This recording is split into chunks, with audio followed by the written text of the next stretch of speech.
जय झूलेलाल। असांजे चैनल सिंध संगम माचिस मीडिया में तव्हांजो स्वागत आहे। अॼु जी ख़बर आहे छत्तीसगढ़ जे बिलासपुर शहर जे चाटीडीअ जी रक्तदान महाकल्याण। जी हाँ, बिलासपुर शहर जे पूज्य पंचायत चाटीडी समाज द्वारा रक्तदान शिविर जो आयोजन अॼु तारीख़ 15/9/2019 में कयो वियो, जंहिंमें 16 यूनिट रक्तदान थिया। रक्तदान करण वारा असांजा 15 भाइर ऐं हिकु भेण शामिल हुई।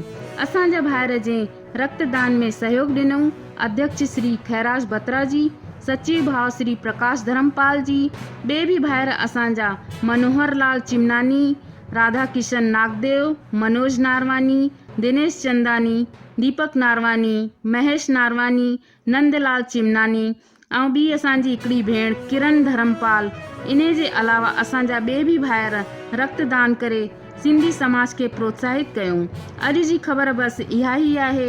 असांजे चैनल सिंध संगम जी हीअ न्यूज़ अगरि तव्हांखे वणी आहे त लाइक कयो, शेयर कयो, सब्सक्राइब कयो, ताकी असांजो सिंध अञा अॻिते वधी सघे ऐं असांजी अचण वारी पीढ़ी जागृत थिए। जय झूलेलाल।